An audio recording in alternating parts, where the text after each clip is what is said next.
Israel has the nuclear bomb. Everyone knows it.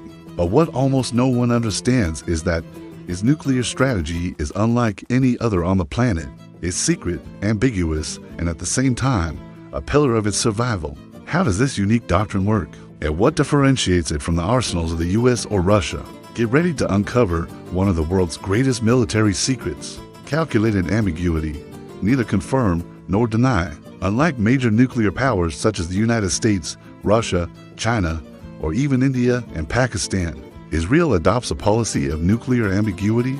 The country has never officially confirmed possessing nuclear weapons, nor has it denied it. The standard Israeli government phrase is that Israel will not be the first to introduce nuclear weapons into the Middle East. But make no mistake, this ambiguity is an open secret. Intelligence reports, satellite images, and leaks from former officials, like Mordecai Vanunu in 1986, have long confirmed that Israel possesses a significant arsenal, estimated to be dozens to hundreds of warheads with delivery capabilities via ballistic missiles, aircraft, and submarines. The Dimona complex in the Negev Desert is the nerve center of this program. This strategy isn't random, it's calculated. Ambiguity offers several advantages. Deterrence without provocation. It allows Israel to deter potential enemies without having to deal with the political and diplomatic repercussions of being a declared nuclear state. It doesn't explicitly provoke a nuclear arms race in the region, though Iran disputes this. Strategic flexibility. It keeps adversaries guessing about the true extent and capability of the arsenal, creating an element of uncertainty that enhances deterrence. Avoiding international scrutiny. By not confirming, Israel avoids pressure to sign the Nuclear Non-Proliferation Treaty (NPT) and submit to international inspections, maintaining full control over its program. The Samson Option doctrine, last resort, existential deterrence. The Israeli nuclear doctrine is often referred to as the Samson Option. The name comes from the biblical story of Samson, who pulled down the pillars of the Philistine temple, destroying himself and his enemies. In the nuclear context, this means that if Israel is faced with an existential threat that cannot be contained by conventional means, it would be willing to use its nuclear weapons, even if it implies catastrophic consequences for the region. This is a strategy of existential deterrence. For a small country, surrounded by declared enemies, and having faced several wars for its survival, the nuclear bomb serves as the ultimate guarantee against annihilation. It is the last resort, a safeguard to ensure that Israel is never militarily defeated by a superior force. The difference here is crucial. While major powers use the nuclear weapons to maintain a global balance of power or as deterrence against large-scale attacks, for Israel, the bomb is a guarantee of survival against an existential threat. It is a tool to deter not only military attacks, but also the very idea that Israel can be wiped off the map.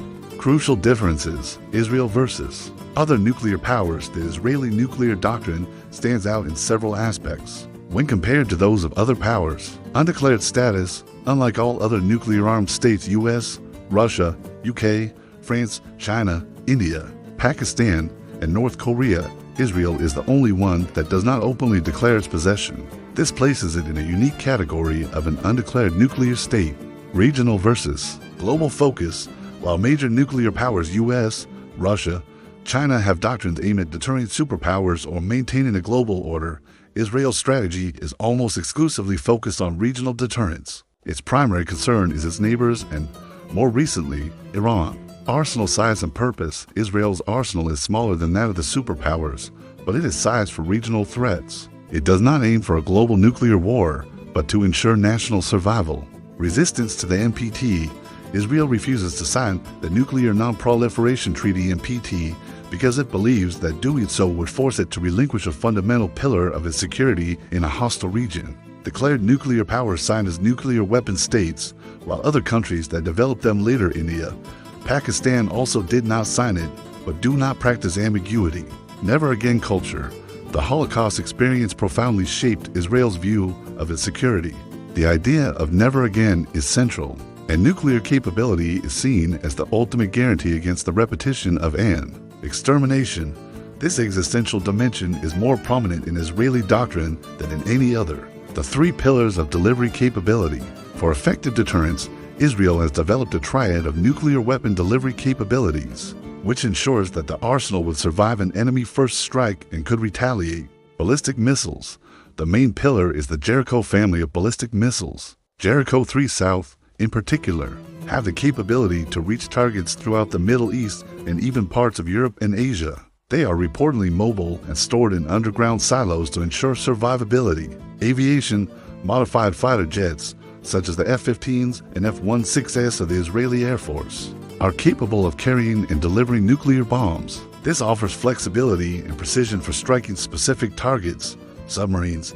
Israel operates a fleet of Dolphin-class submarines built in Germany, which are reportedly equipped with nuclear-capable cruise missiles. These submarines offer a highly secretive and invulnerable second-strike retaliatory capability, as they can operate submerged and undetected for long periods. This triad ensures that even if Israel suffers a massive attack that destroys its air bases and land-based missile launchers, its submarines would still pose a retaliatory threat, making any existential attack unfeasible for an adversary.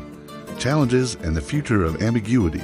The Israeli nuclear doctrine, although successful in its deterrence intent so far, faces growing challenges. Iranian nuclear program. The advancement of Iran's nuclear program is the biggest threat to the Samson option and ambiguity. If Iran obtains the bomb, it would dramatically shift the balance of power and could force Israel to reevaluate its policy. Regional proliferation. The existence of an undeclared nuclear arsenal by Israel is often cited by other Middle Eastern countries as justification for their own nuclear programs. Even if civilian, international pressure, there is constant pressure on Israel to sign the NPT and submit to inspections, something the country strongly resists. Israel's nuclear strategy isn't just about bombs, it's about the psychology of deterrence, historical memory, and the geopolitics of survival. It's a fundamental pillar of its security, unique in its nature, and a permanent factor in the complex power equation of the Middle East. As long as the region remains volatile and the existential threat persists, Israel's calculated ambiguity will likely remain its best-kept open secret. Do you believe Israel's nuclear ambiguity is sustainable in the long term? Let me know in the comments.